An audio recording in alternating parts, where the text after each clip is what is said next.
은혜가 풍성하신 하나님 아버지, 우리를 구원하시려고 독생자를 아끼지 않으시고 세상에 내어주신 그 큰 사랑에 감사를 드립니다. 사순절 기간에 예수님께서 베풀어 주신 은혜를 더욱 깨닫게 하여 주시고 저희들 심령에 구원의 감격이 넘쳐나게 하여 주시옵소서. 예수님의 이름으로 기원하옵나이다. 아멘. 이제 다 같이 사도신경으로 우리의 신앙을 함께 고백하겠습니다. 나는 전능하신 아버지 하나님 천지의 창조주를 믿습니다. 나는 그의 유일하신 아들 우리 주 예수 그리스도를 믿습니다. 그는 성령으로 잉태되어 동정녀 마리아에게서 나시고 본디오 빌라도에게 고난을 받아 십자가에 못 박혀 죽으시고 장사된 지 사흘 만에 죽은 자 가운데서 다시 살아나셨으며 하늘에 오르시어 전능하신 아버지 하나님 우편에 앉아 계시다가 거기로부터 살아있는 자와 죽은 자를 심판하러 오십니다. 나는 성령을 믿으며 거룩한 공교회와 성도의 교제와 죄를 용서받는 것과 몸의 부활과 영생을 믿습니다. 아멘. 이제 일어나서 찬송가 264장을 부르겠습니다.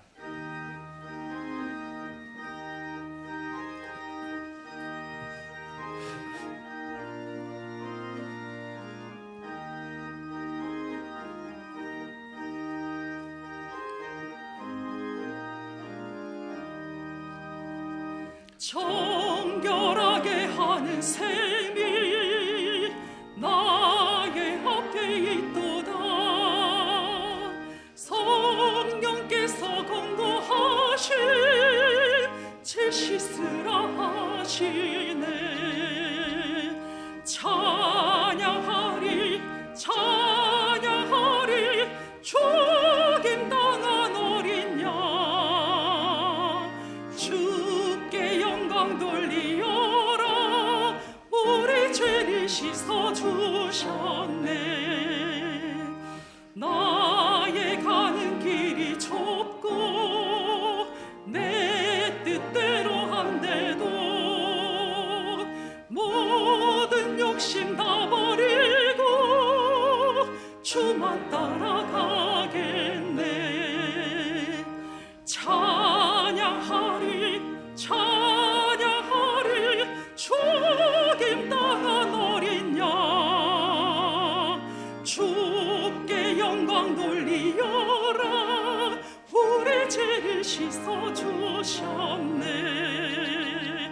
나의 마음 제단 위에 불길같이 타올라 영원토록 찬양하며 주께 영광 돌리네. 찬양하리 찬양하리 죽임당한 어린 양 주께 영광 돌리어라. 우리 죄를 씻어주셨네. 한량없는 주의 은혜 나를 영접하셨네. 내가 지은 모든 죄와 허물 용서하셨네.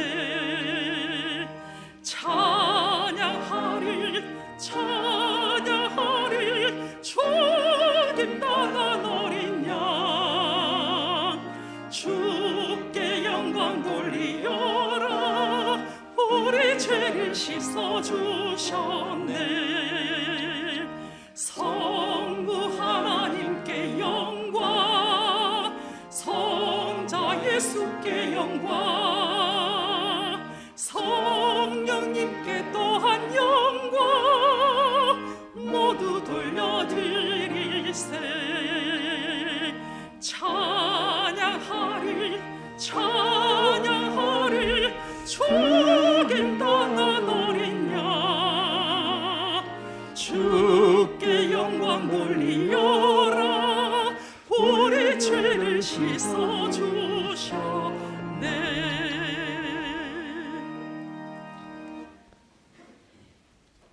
하나님 아버지 감사합니다. 죄 많은 우리들을 자녀 삼아 주셔서 감사합니다. 온 세상이 꽃처럼 환하게 피어나는 3월의 세 번째 성일을 주셔서 우리 하나님께 예배드릴 수 있게 해주셔서 감사드립니다. 사랑의 아버지, 많은 은혜를 받고 살지만은 게으르고 마땅히 해야 할 일을 하지 못하고 또한 선을 행할 줄 알면서도 행치 못한 죄와 허물을 용서하여 주옵소서. 온 세상의 코로나로 인하여 이 힘든 시기에도 하나님의 은혜로 백신이 개발되게 되는 걸 감사합니다. 안전하게 모든 나라가 백신 접종이 이루어짐으로 말미암아 코로나가 떠나가는 은혜가 있게 되어지기를 원합니다. 저 미얀마 나라의 총성과 무력 진압이 사라지게 하시고 문민 정부가 다시 회복되는 은혜가 있게 되기를 소망합니다. 꽃다운 청년들이 더 이상 희생되지 않도록 우리 하나님 역사해 주옵시기를 소망합니다. 이 나라 대한민국을 복주신 하나님 아버지, 휴전선의 철조망이 걷어지게 하시고 평화와 복음과 민주의 통일이 이루어지도록 도와주시기를 원합니다. 대통령을 비롯하여 모든 위정자들에게 하늘의 지혜를 주셔서 하나님을 두려워하고 국민들을 위하여 선정을 베풀게 하는 은혜가 있기를 소망합니다. 하나님 아버지, 이곳 가덕 신공항 특별법이 합의되었사오니 차질 없이 잘 추진돼서 800만 불경이 도약할 수 있고 수도권에 버금가는 대한민국의 경제의 한 축이 되어지기를 간절히 소망합니다. 또다시 정치적으로 이용되지 않도록 하나님 은혜 베풀어 주시기를 원합니다.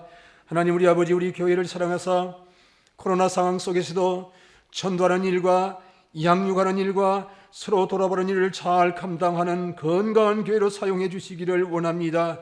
교회 학교를 든든히 세워가게 하옵소서. 우리의 젊은이들을 축복하여 주시기를 소망합니다. 예루살렘의 딸들아, 나를 위하여 울지 말고 너희와 너희 자녀를 위하여 울라 하신 우리 예수님, 이 시간 젊은 집사님들의 수가 적어서 참으로 오늘 울고 싶은 우리들의 마음을 헤아려 주옵소서. 만병의 의사 되시며 치료하시는 우리 아버지 하나님, 한우들을 위하여 기도드립니다. 무슨 병이든지 주님의 그 권능의 손으로 만져주심으로 건강하게 하옵시고, 우리 예수님 징계를 받음으로 우리가 평화를 누리고 우리 예수님 채찍에 맞으심으로 우리가 나음을 받았도다 말씀하셨사오니, 주님의 약속의 말씀대로 우리 모든 한우들을 이렇게 세워주시고 건강 지켜주옵소서. 이 시간도 찬양으로 영광 돌려드리는 우리 할렐루야 찬양대의 그 수고와 찬양을 기쁘게 연락해 주시옵시고, 말씀 전가실 박태성 사자 목사님 능력의 장중에 붙드심으로 하나님의 말씀만이 풍성한 시간이 되게 해 주옵소서. 이 모든 말씀 우리를 위하여 고난받으시고 우리를 위하여 십자가를 지심으로 승리하신 우리 구주 예수님 귀하신 이름으로 기도드립니다. 아멘.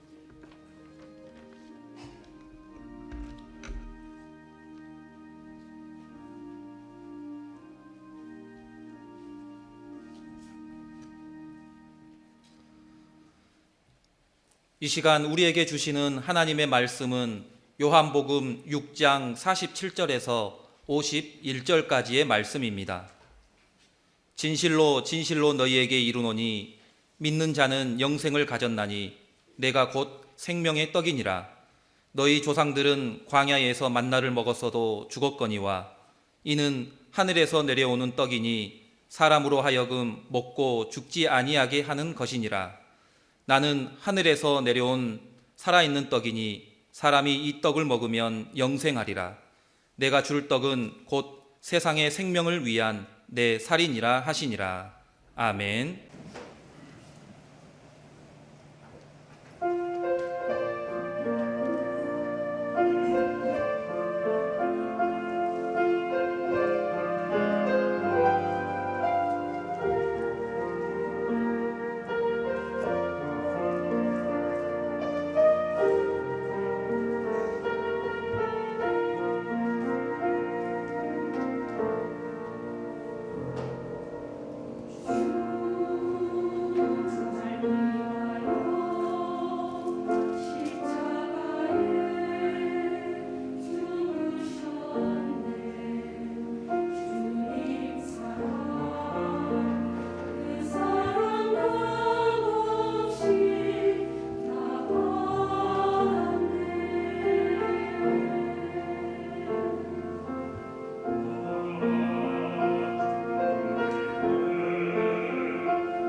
또 대면 예배로 우리 교우님들을 이렇게 뵈면서 예배드리고 우리 성가대 찬양대 찬양을 들으면서 예배드리니까 너무 고맙고 감사하기만 합니다.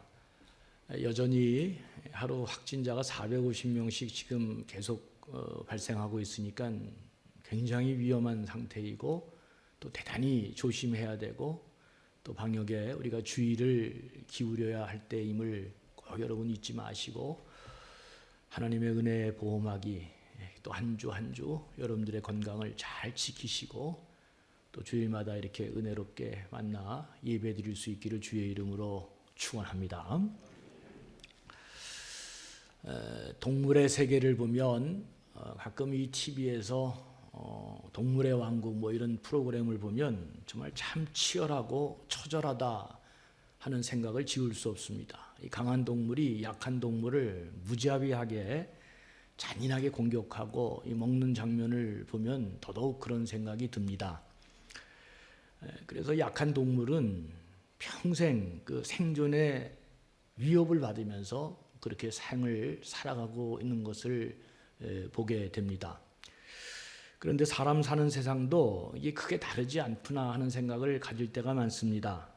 약한 사람들이 강한 사람들의 희생물이 되어져서 언제나 그렇게 억울한 일을 많이 당하고 가슴 아파하는 일들을 많이 당하는 것들을 접하게 되기 때문에 그렇습니다.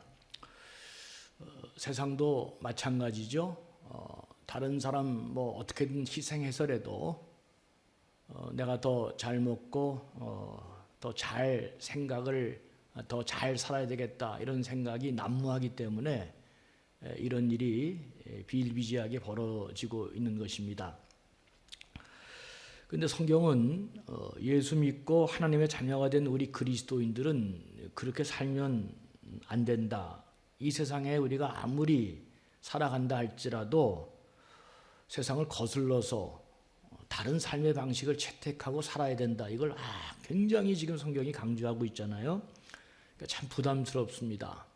그렇게 살면 다 우리가 실패할 것 같고 안 될 것 같으니까 참 답답하기만 합니다. 그런데 그럼에도 불구하고 성경을 보면 특히 구약 성경을 보면 이 가난한 사람, 약한 사람을 배려하라는 말씀이 얼마나 많이 나오는지 모릅니다. 거듭 말씀드리지만 구약의 복음은 뭐냐? 공의와 정의의 실현입니다.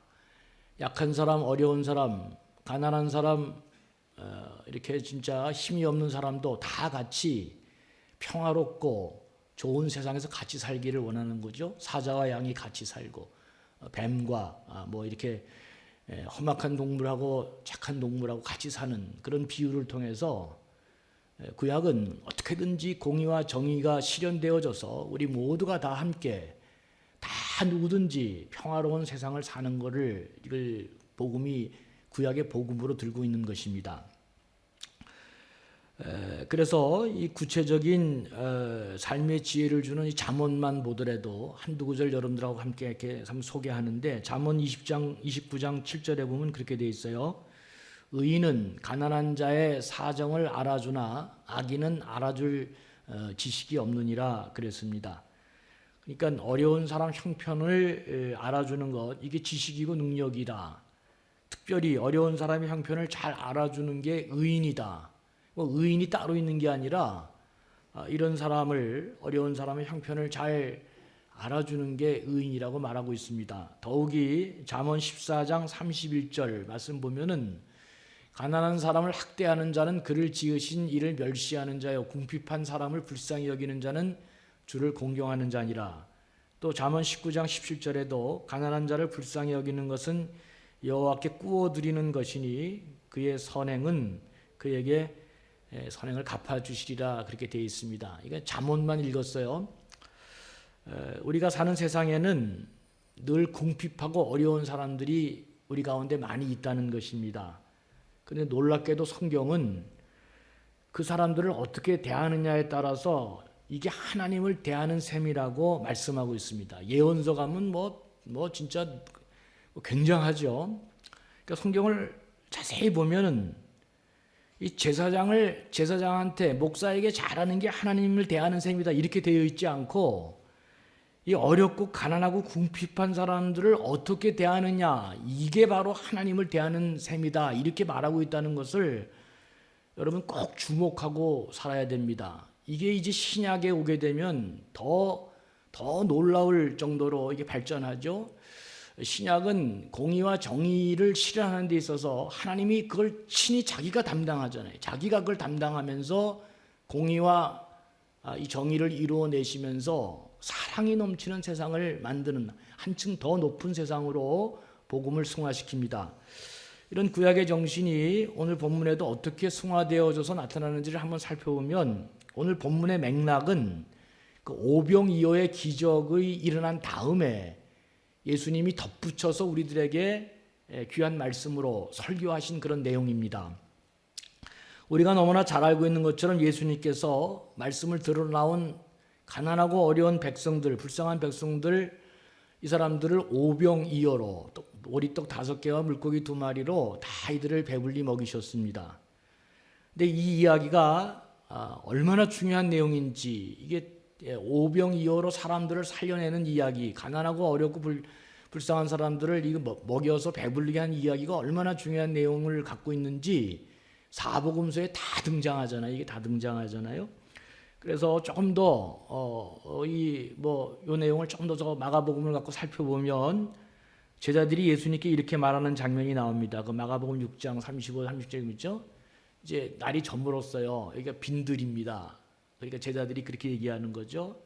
날도 저물어 가고 배도 고프고 여기는 빈들인데 주님 어떻게 하면 좋겠습니까? 여기 있는 사람들 마을에 가서 이렇게 좀 먹을 걸 사 먹도록 하는 게 좋겠다. 이렇게 이제 제자들이 얘기하니까 예수님이 대답하시기를 뭐라고 하냐면, 가긴 뭘 어딜 가냐, 너희가 먹을 것을 주어라, 이렇게 얘기하는 장면이 나옵니다. 그러니까 제자들이 놀래죠. 아니 뭘 어떻게 먹을 것을 주어, 이 많은 사람들한테.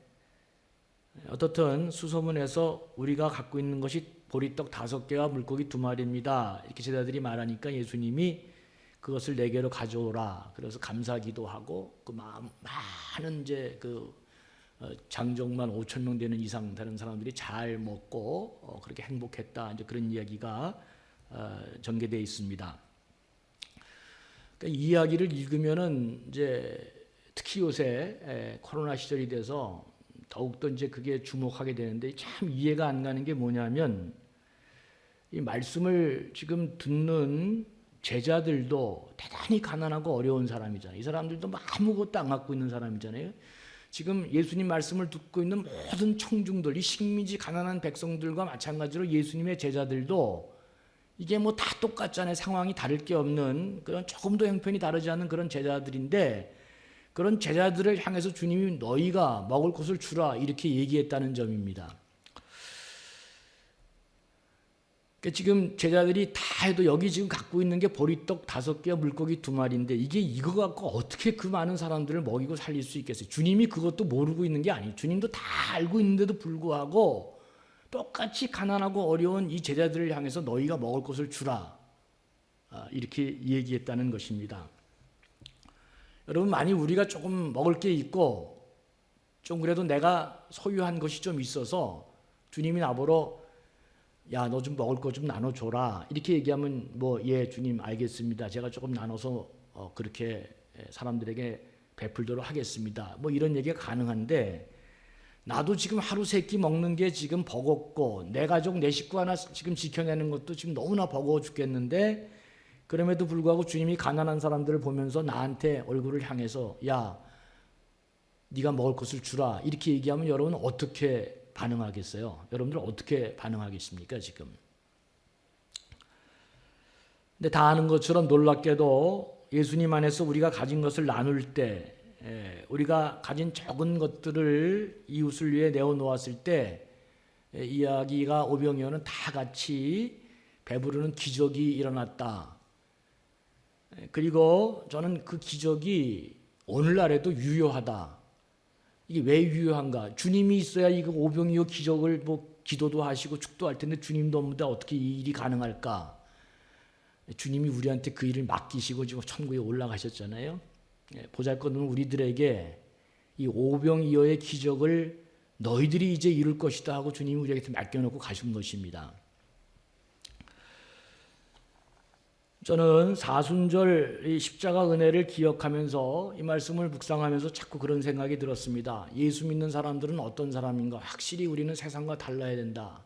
예수 믿는 사람들은 형편이 어떠하든지 내가 잘 살든지 못 살든지 그게 중요한 게 아니고 예수님을 닮아서 예수님의 제자가 되어서 바로 우리는 이 세상을 책임지고 가는 사람들이구나 하는 생각을 지울 수가 없습니다.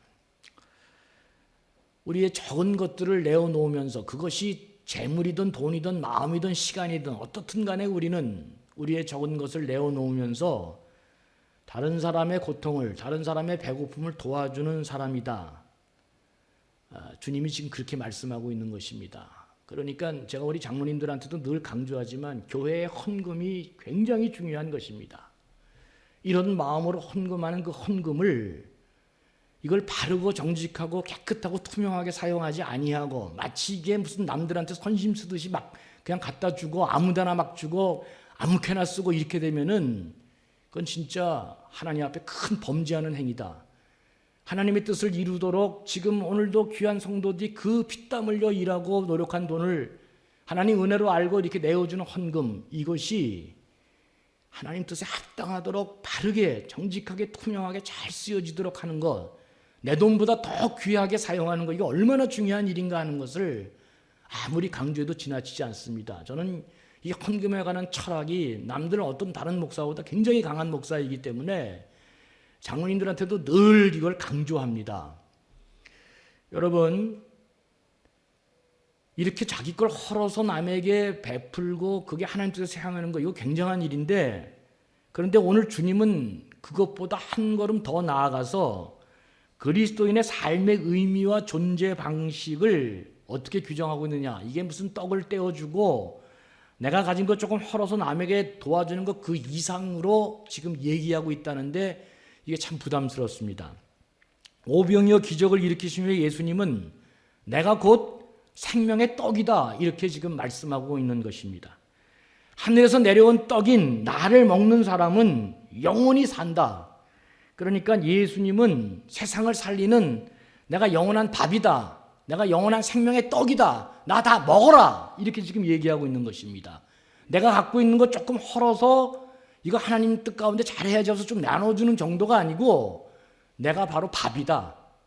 내가 바로 생명의 떡이니까 니들이 나를 먹어야 된다. 나 다 먹어라. 이렇게 주님이 말씀하고 있는 것입니다. 이걸 어쩌다 한 번 얘기하면 야, 우리 주님이 세상에 오셔서 폼 잡으려고 이렇게 멋진 말을 했구나 이렇게 생각할 수 있는데 이게 도처의 이 정신이 그대로 구약보다 더 발전된 형태로 나타나고 있다는데 이게 우리가 주목하지 않을 수 없습니다. 예수님은 결정적으로 십자가를 지시기 전에 최후의 만찬 자리에서도 이것을 다시금 확인해 주고 계십니다. 제자들에게 떡을 떼우면서 이것을 받아 먹어라. 너희를 위한 내 몸이다. 또 잔을 주시면서 받아 먹어라. 이것은 너희를 위한 내 피니라. 그렇게 말씀하셨습니다. 그러니까 예수님은 이 땅에서 자기 자신을 아예 밥으로 먹어라. 나를 아예 먹어라. 이렇게 지금 얘기하시는 정도로 그렇게 자기 자신을 세상의 밥으로 떡으로 이렇게 설명하고 있는 것입니다. 그렇기 때문에 우리가 성찬을 대할 때마다 떡을 떼할 때마다 하나님께서 나를 위해서 이렇게 찢으시고 피를 흘리시고 나를 구원해 주셔서 나를 하나님의 자녀로 만들어 주셨구나. 그 고마움을 잊지 않는 것, 그것 뛰어넘어서 이 밥을 먹고 이 성찬을 대하면서 예수님이 그랬던 것처럼 나도 세상의 밥이 되는 인생이 돼야 되겠다. 어떻게든지 간에 다른 사람에게 유익을 주고 다른 사람의 생명을 살려내는 그런 인생이 돼야 되겠다. 이 밥 먹고 나도 밥이 돼야 되겠다. 이것이 성찬의 또 하나의 중요한 의미가 되는 것입니다. 예수님은 자신을 이 땅에 밥으로 내어주기 위해서 오셨다는 것을 더 확실하게 보여주는 게 예수님의 출생에 관계된 것입니다. 예수님 베들레헴에서 태어났잖아요. 뭐 히브리 말로 이 베들레헴은 떡집입니다. 떡집. 우리말로 말하면 쌀집. 밥집 그런 말이죠. 떡집. 그러니까 인생을 살리는 밥으로 떡으로 이 세상에 오신 것을 다시금 베들레헴에서 탄생했다는 것으로 보여줍니다. 그러니까 이 정도가 아니죠. 베들레헴에서도 어디 태어났어요? 말구 위에서 태어났습니다. 여러분 구유는 짐승들이 밥을 먹는 그 여물통이잖아요. 여물통. 구유가 뭐 대단한 게 아니죠. 구유는 여물통이죠. 짐승들이 거기서 자기의 양식을 먹는 그런 짐승들의 밥통입니다. 그러니까 예수님이 너저분한 짐승과 같은 우리 인생들의 밥이 되기 위해서 마국간의 구유에서 짐승의 밥통, 짐승들의 밥통에서 태어나셨다. 이건 뭐 본인이 내가 세상의 밥임을 만천하에 보여주는 가장 구체적인 예다. 그렇게 말씀드릴 수 있습니다. 그러니까 성경이 말씀하고 있는 게 뭐냐? 한마디로 얘기하면 예수님은 세상에 밥으로 오셨다. 지금 그 이야기를 하고 있는 것입니다. 근데 이제 이런 얘기를 이게 진짜 이걸 어떻게 받아들여야 될까? 여러분 이거는 부활의 권능, 이 세상이 다가 아니라는 것을 전제하지 않고는 이 말씀을 받기가 참 어렵습니다. 진짜 새로운 생명으로 부활하고 우리가 이 땅에 잠깐 왔다 가는 세상 그 다음 세상 그걸 전제하지 않고는 이건 도저히 진짜 우리 같은 범인으로 따라가기 어렵습니다.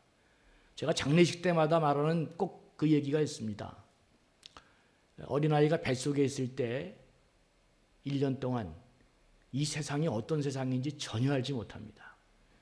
그러다 그런 새로운 세상에 태어나는 것이고 그 다음에 우리가 죽은 다음에 우리 죽음 너머에 있는 저 세상을 우리가 전혀 알 수 없습니다. 이 두 가지가 신비인 것입니다. 부활을 전제하지 않고 주님이 보여주실 그 세상을 전제하지 않고 이런 삶을 사는 건 참으로 어렵겠다 이런 생각도 듭니다. 오늘 본문은 이렇게 말씀합니다. 내가 곧 생명의 떡이니라. 사람으로 하여금 먹고 죽지 아니하게 하는 떡이니라. 사람이 이 떡을 먹으면 영생하리라 그랬습니다. 우리말로 하면 나는 세상의 밥이다. 나를 먹고 살아라. 내가 세상에 밥으로 왔다. 너희들은 나를 먹어야만 산다. 주님이 이렇게 말씀하시는 것입니다. 옛날 초대교회에서는 이렇게 얘기하니까 아니 저 그리스도인들은 다 식인종이야. 누굴 먹어? 그래서 혹시 또 이 가운데 오해하실까 봐 47절 처음 절을 먼저 말씀드립니다. 47절에 보면 이렇게 되어 있죠. 진실로 진실로 너희에게 이르노니. 오늘 말씀의 시작이 그렇게 되어 있어요. 믿는 자는 영생을 가졌느니라. 그러니까 예수님을 이 땅에 오신 주님으로 메시아로 믿는 자는 영원한 생명을 얻는 것이죠. 예수 그리스도를 믿는 것입니다. 그 믿는 이야기를 오병이어 기적의 뒷말씀으로 예수님은 자신을 밥으로 설명하시면서 나는 밥이니 나를 먹어라. 그 믿는 것을 그렇게 비유로 말씀하신 것입니다. 그러니까 예수 믿고 하나님의 자녀가 된 사람들은 예수님께서 내가 내 몸을 세상의 밥으로 내어줌으로 저들이 영생을 얻게 되고 가능하게 된 것처럼 너희도 이제 너희 자신을 다른 사람의 밥으로 내어주라. 주님은 지금 우리에게 이렇게 말씀하고 있는 것입니다. 사순절 참으로 힘든 말씀을 우리가 접하는데 말씀드렸듯이 말씀대로 살면 부활의 능력이 그리고 반드시 그 마지막은 그리고 우리가 상상할 수 없는 또 다른 세계에서 여러분들은 이 땅에 살아가는 동안 예수 그리스도 믿고 여러분들이 영원한 생명을 얻은 것처럼 이 땅에 살아가는 그 삶의 내용을 갖고도 우리가 알지 못하는 그 놀라운 세상에서 여러분들은 하나님의 반드시 엄청난 은혜의 축복을 받고 그렇게 영원히 살게 될 것입니다. 그런데 여러분 아무리 그렇게 얘기해도 우리가 이 세상에서 이런 삶을 사는 게 너무 어렵잖아요. 세상은 눈만 뜨면 다른 사람을 내 밥으로 알고 어떻게든지 간에 자기를 배불리려고 지금 눈을 크게 뜨고 이러고 난리를 피는데 내가 세상의 밥입니다. 내가 밥이니 드세요. 이렇게 하면 사람들이 어떻게 생각할까? 아이고 이거 완전 봉이네. 그리고 여러분 사람들이 다 악해서요 한 번 봉으로 인식되어지면 그게 한두 번으로 끝나지 않습니다. 아주 그냥 아주 뽕빠를 내잖아요. 그 사람을 아주 그냥 완전히 다 해먹잖아요. 이게 얼마나 이게 힘들어요. 이렇게 살라는 게. 그리고 또 세상에서 이렇게 좀 베풀고 살고 남한테 뭐 이렇게 큰 돈을 이렇게 도네이션을 하고 막 이렇게 살면은 사람들이 뭐 대단하게 볼 것 같아도 그걸 성공적인 인생이라고 보지 않는 것입니다. 저거 어리석어서 저렇지 뭐 이렇게 사람들이 생각하는 것입니다. 여러분, 예수님은 이렇게 살라 그러니까 어떻게 살아요? 딱 안전장치 하나를 주셨어요. 예수님이 내가 너희를 보내면 마치 양을 이리떼 가운데 보내는 것 같다. 그러면서 예수님이 내가 너희를 이리떼 가운데 보내도 그 비둘기같이 순결한 마음 잊지 말되 뱀처럼 지혜로워야 된다. 이 말씀은 하셨습니다. 그러니까 잘 분별해야 됩니다. 분별해야 돼. 이 분별하는 게 굉장히 중요하죠. 아무렇게나 막 사는 건 아니고 분별하는 게 참 중요하다. 뭐 이렇게 저렇게 얘기해도 우리가 예수님의 뒤를 따라가는 제자들로서 예수님이 먼저 그 행하신 일, 그리고 그 오병이어의 기적도 누가 일으켜요? 우리가 일으키는 거예요. 주님이 우리에게 위임하신 그 일 수행하는 것, 이게 예수님의 제자들은 우리 인생의 목적이요, 이것이 우리 인생의 성공이다. 그리고 우리가 그렇게 믿고 그렇게 할 수 있다면 우리는 이보다 더 나은 인생을 이 세상에서 살 수 있는 길이 없다. 주님이 말씀하신 대로 사는 것보다 더 나은 인생, 더 복된 인생은 없다. 분명히 말씀드릴 수 있습니다. 나를 먹고 우리 가정이 살 수 있다면, 나를 먹고 우리 교회가 살 수 있다면, 나를 먹고 하나님의 영광이, 주님의 영광이 드러날 수 있다면, 그래서 그런 사람들이 자꾸 많아져서 나를 드세요. 내가 밥입니다. 이게 우리 교회 안에 이런 사람들이 많아지면 우리 교회는 반드시 하나님의 영광을 보게 될 것입니다. 이게 만일 그리스도인이 이 땅에 살아가는 최대의 행복이라고 고백할 수 있으면 주님이 원하시는 참된 제자의 반열에 우리는 그렇게 서게 될 것입니다. 우리 교인 중에 그런 사람들이 많이 있어요. 진짜 내가 우리 교인들을 진짜 존경하는 사람이 많은 이유는 우리 교인 중에 자기도 살기 힘든데도 불구하고 그렇게 사는 사람이 너무 많아서, 그래서 내가 그 사람들만 보면 밥을 사주고 싶은 게 진짜 내가, 그런 분들이 많이 있습니다. 좋은 일 생기면 내가 이렇게 좀 하고 싶다. 여러분, 동물의 세계에서는 절대로 강자가 약자의 먹이가 될 수 없습니다. 먹이 사슬이 그렇게 안 돼 있으니까. 그러나 세상에서는 그리스도가 다스리는 곳, 하나님 나라가 임한 곳, 그리스도의 통치가 사람들의 영혼을 지배하는 곳, 말씀의 순종이 일어나는 곳에서는 이 강자가 약자의 밥이 되는 놀라운 일이 일어나는 것입니다. 하나님이 인간의 밥이 되고, 이게 하나님의 자녀들이 기꺼이 사람들 앞에 밥이 되는 이 놀라운 일이 우리 가운데 일어나는 것입니다. 강한 자가 약한 자를 섬기는 일이 일어나고, 강한 자가 자기를 주어서, 자기를 내주어서 약한 자도 같이 살아나는 일이 우리 가운데 일어나는 것입니다. 우리는 강하고 흠없는 분이 약하고 죄 많은 죄인들을 위해서 죽은 신비로운 십자가의 그 능력을 알고 있기 때문에 오늘 우리도 그 신비를 믿고 부활의 능력을 믿고 그 신비로운 삶을 살아가는 주님의 제자가 되어 있다고 하는 것을 꼭 기억해야 됩니다. 예배소서 2장 8절에서 10절 말씀을 잠깐 보겠습니다. 너희는 그 은혜에 의하여 믿음으로 말미암아 구원을 받았으니 이것은 너희에게서 난 것이 아니요 하나님의 선물이야. 그러니까 우리가 예수 그리스도를 믿고 하나님의 자녀가 된 것은 전적으로 우리가 악한 사람이나 좋은 사람, 착한 사람이나 뭐 그렇지 않은 아무나 관계없이 하나님의 은혜로, 십자가의 보혈로 하나님의 은혜로 우리가 하나님 자녀가 됐다. 그래서 9절에 보니까 행위에서 난 것이 아니 누구든지 자랑하지 못할 것이다. 우리가 하나님의 신분이 됐고 하나님의 자녀가 되었고, 이건 언제 가서 이제 여러분들이 느끼게 되느냐? 이 땅에서도 느끼지만 여러분 진짜 기적 같은 삶을 사는 건 하나님의 자녀가 되었기 때문에 그런 삶을 사는 것이, 세상 사람들 그렇게 못 살잖아요. 근데 이 다음에 사후에 가면 더 놀랍게 알게 되겠죠.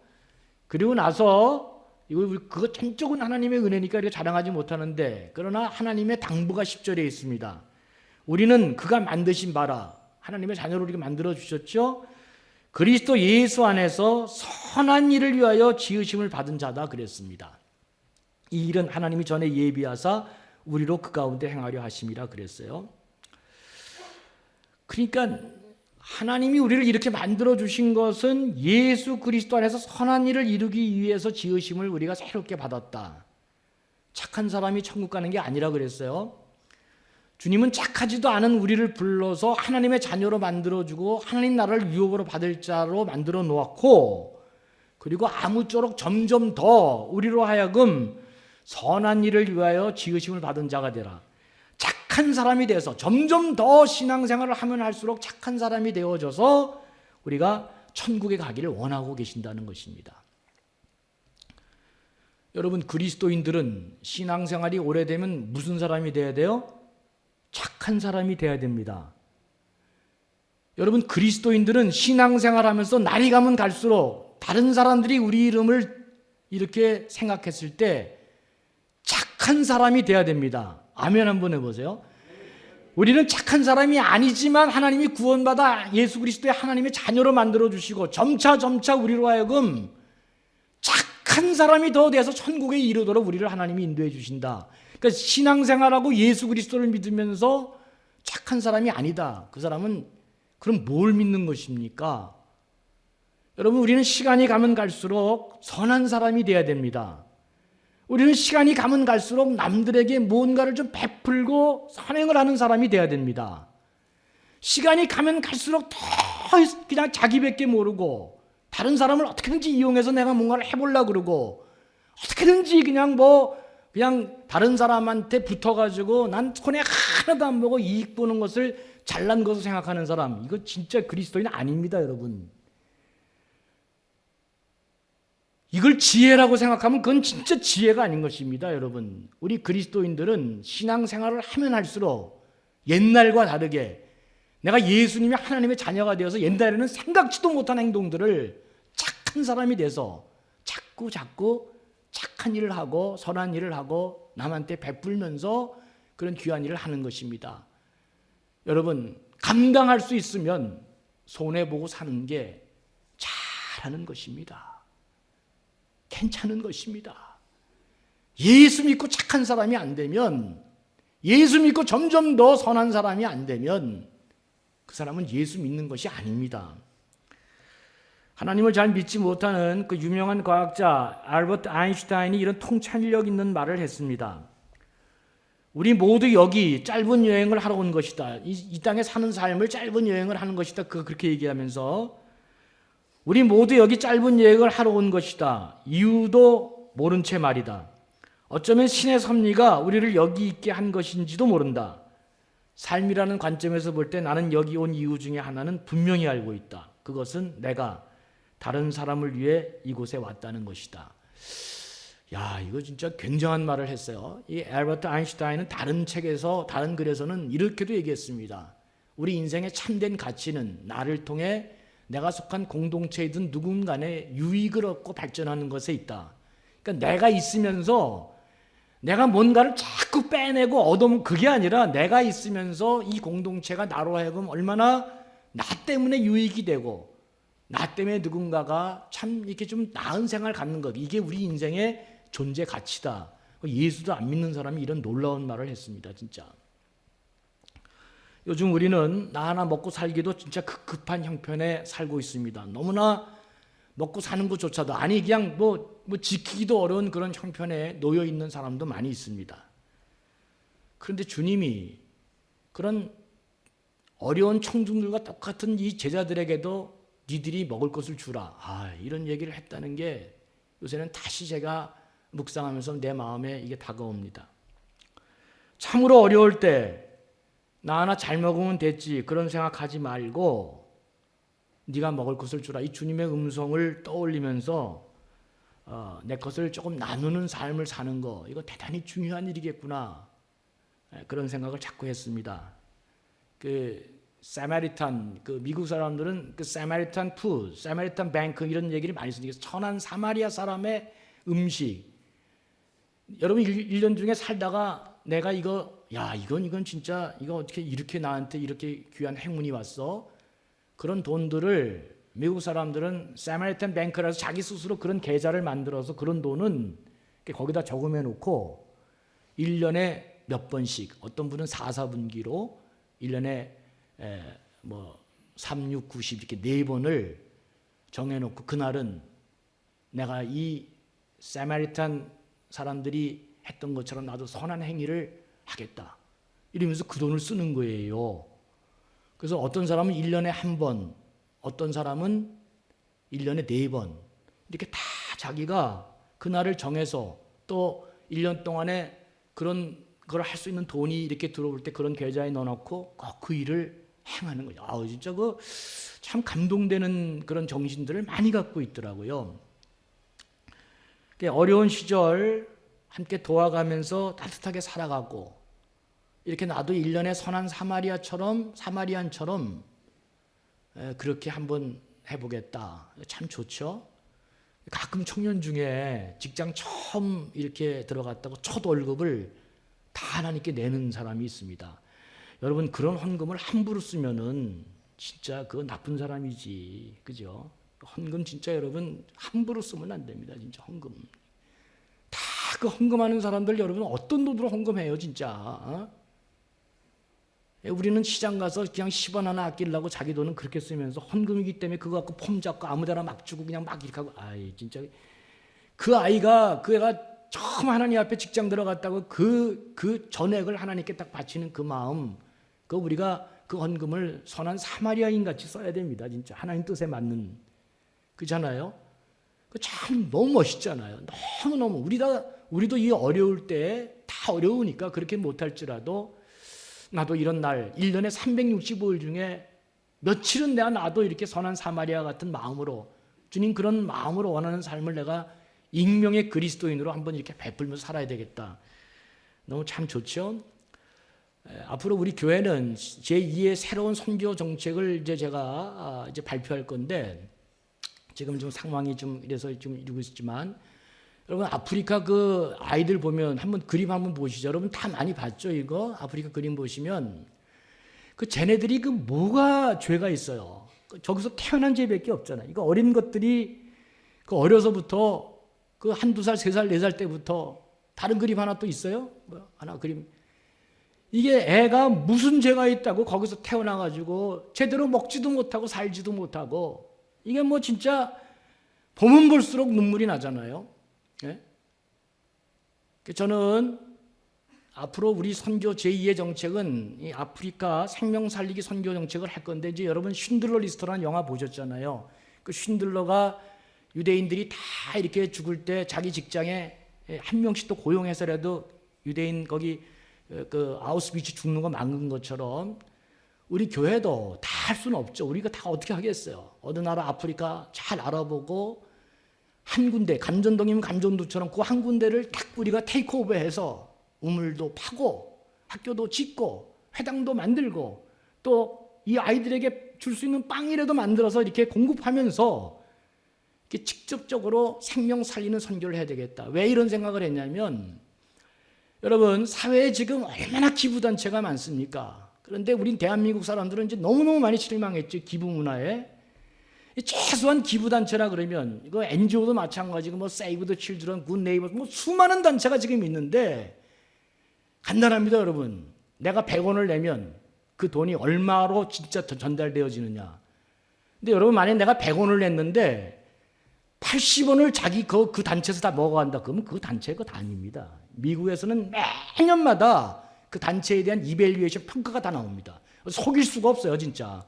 여러분 손흥민이가 게임하면 그 사람이 한 번 축구하는데 몇십억을 받는데 그 이밸류에이션 평가가 딱 나옵니다. 평점이. 오늘 축구 딱 게임 뛰고 나면 그 사람 평점 얼마? 그거 만약에 5점 이하로 3번 나오면 그 사람 관둬야 됩니다. 미국 사람들, 외국 사람들의 가장 중요한 특징은 관리, 감독, 평가 이 모든 이걸 너무 잘하는 거예요. 이걸 너무 잘하는 거예요. 그래서 선교 무슨 단체고 NGO고 돈을 냈는데 이게 뭐 80원은 자기가 이거 뭐 말이 안 되잖아요. 말이 안 되잖아. 이게 누구 먹자고 하는 일입니까? NGO, 선교단체, 선교사 다 마찬가지지만 우리가 보낸 돈이 이게 80원은 자기가 먹고 산다? 아, 이게 단체 맞아요, 여러분? 지금 우리나라가 안 되는 게 전부 다 그래서 이제 어디다 우리가 뭘 올바른 일을 하는 게 중요한 게 아니라 제대로 하는 게 너무 중요한 것입니다. 저는 철저하게 우리 교인들의 이 눈물과 땀이 섞인 이런 귀한 헌금을 제대로, 그러니까 이게 하는 게 중요한 게 아니라 제대로 잘하고 제대로 만나서 제대로 관리하고 감독하고 제대로 가는 일이 너무나 중요한 것이기 때문에 앞으로 선교 정책 제가 3가지 중요한 것들을 나중에 발표하겠지만 그 중에 하나가 직접 이 일이 전달되어지고 생명이 살아나는 거 우리 교인들이 직접 볼 수 있도록 그 귀한 헌금들이 그렇게 사용되어지도록 그렇게 해보려고 그럽니다. 말씀 마치겠습니다. 오늘 보면 하늘에서 내려준 만나를 먹은 이스라엘 조상들은 다 죽었다. 그런데 하늘에서 내려온 내 생명의 떡인 예수님이라는 만나를 먹은 사람은 영원히 살 것이다. 주님 그렇게 말씀하셨죠. 그러니까 예수님 부활하시고 승천하셔서 이 땅에 우리가 작은 예수로 사는데 우리가 이 땅에 살아가는 동안 누군가의 육신의 필요도 채워주고 또 그 사람이 하나님 나라에서 영원한 생명을 사는 그런 영혼의 생명도 책임져주는 그야말로 믿거나 말거나 우리는 예수님이 우리를 그런 삶으로 태워주신 세상을 책임지는 그리스도인이다. 그런 진짜 프라우드한 자기 정체성을 좀 갖고 살았으면 좋겠어요. 세상 뭐 어떻게 가든지 말든 그 사람들은 다 이게 다라고 생각하잖아요. 그래봐야 다 한 주먹으로 죽는데 우리는 이게 다가 아니잖아요. 우리는 이 땅에 누군가든지 간에 세상을 살려내고 세상을 책임지는 사람으로 육신의 그 모든 필요도 채워주고 영원한 하나님 나라 생명을 사는 영원의 생명도 채워주는 우리가 그런 고귀한 사람으로 세워졌다 하는 생각을 가지시고 이 사순절 기간 주님 말씀 묵상하시면서 아무리 어렵고 힘들어도 돈이 아닙니다. 어떤 식으로든지 가능하잖아요.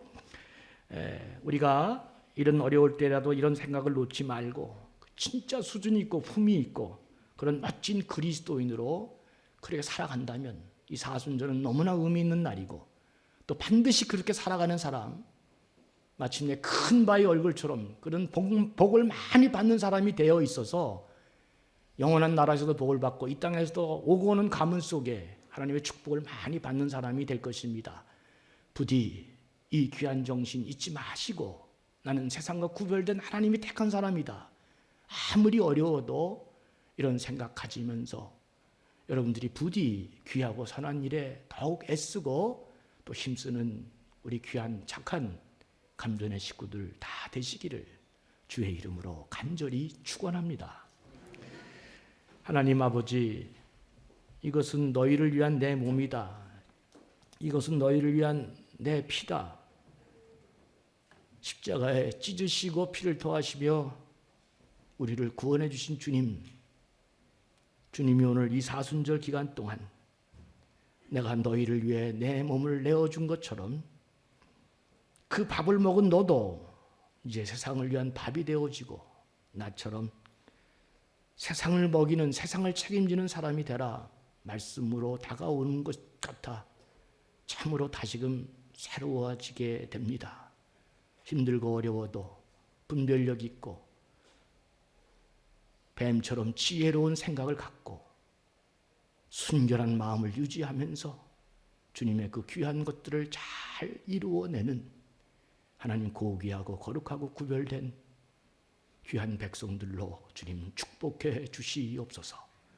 감사하며 예수님의 이름으로 간절히 축복하며 기도하옵나이다. 아멘.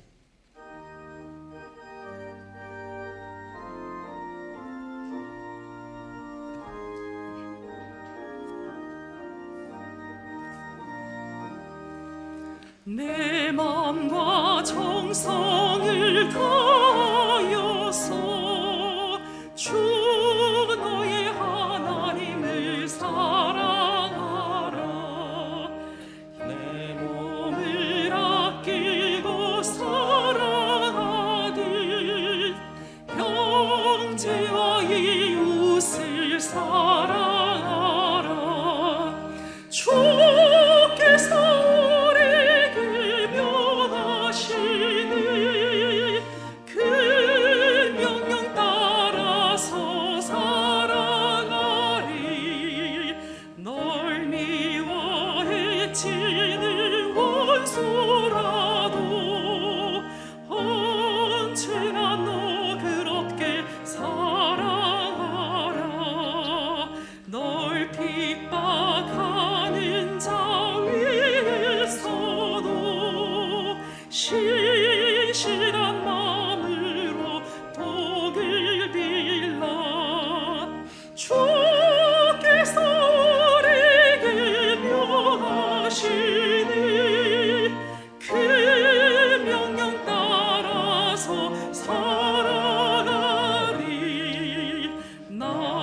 항상 주님을 멀리하고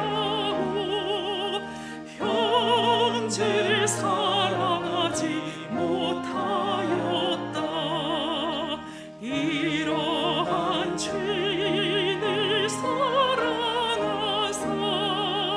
주께서 못 버려 죽으셨다. 속죄 큰 사랑 받으리고 내 생명 다 바쳐 충성하리. 아멘.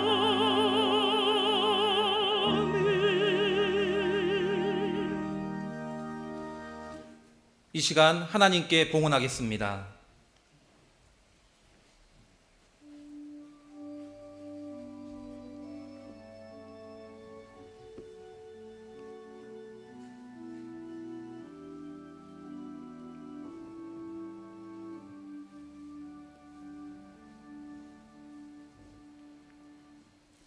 주님, 오늘도 저희들이 하나님 앞에 나왔습니다.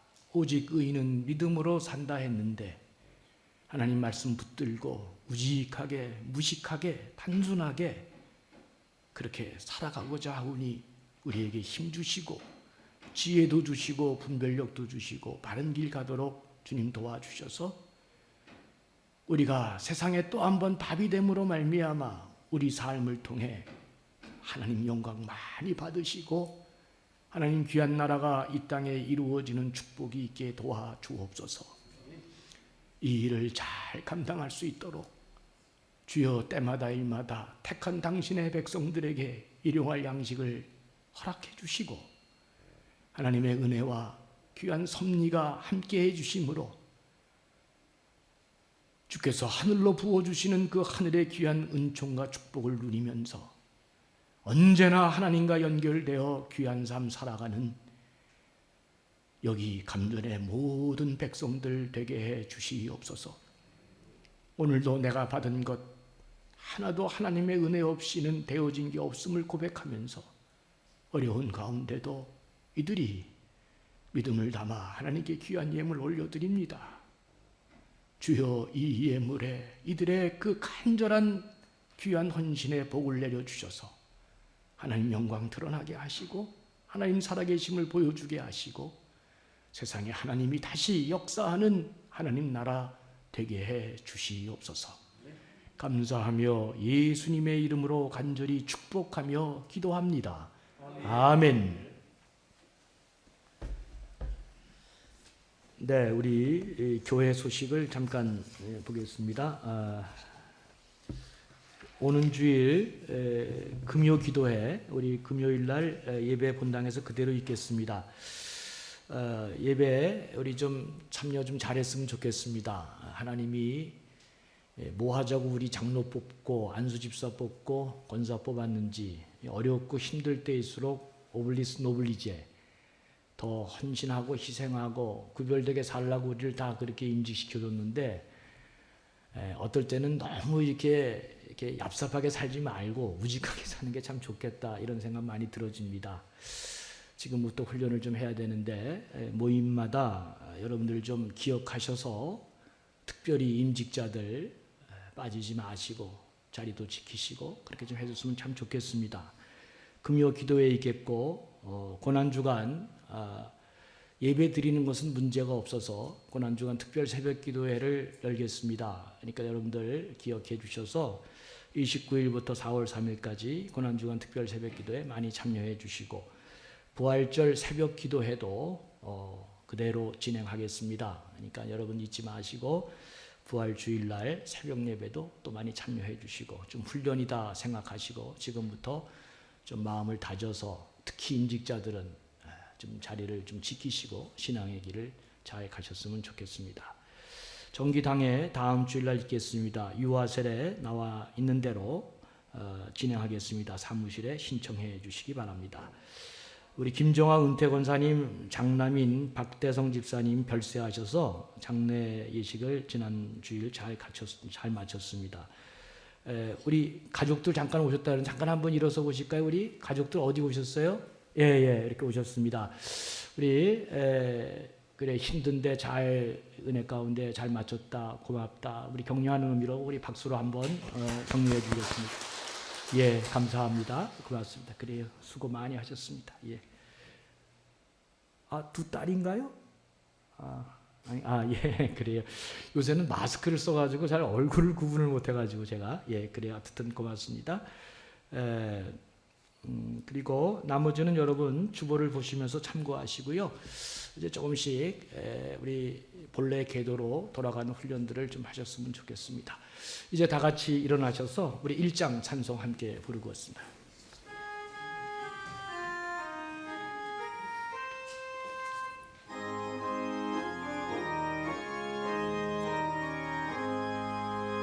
만복의 근원 하나님 온 백성 찬송 드리고 저 천사여 찬송하세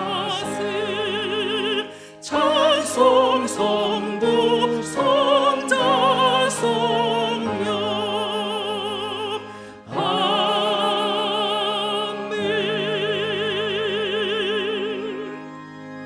지금은 우리 주 예수 그리스도의 크신 은혜와 하늘에 계신 우리 아버지의 그 극진하신 사랑하심과 성령의 감동 감화 교통하시고 인도하심이 나는 세상에 밥을 주기 위해서 왔다. 그 말씀 다시금 마음속에 새기면서 이 땅 살아가는 동안 나도 주님의 그 귀한 제자로 주님을 닮아가는 사람으로 그렇게 믿음 가운데 말씀 지키며 살아가고 마침내 그것이 올바르다고 하는 하나님 영광을 보는 귀한 삶 되기를 다짐하는 우리 사랑하는 감전의 귀하고 착한 우리 모든 백성들 위에와 우리 교회 위에 이제로부터 영원토록 함께하옵시기를 간절히 축원하옵나이다. 아멘.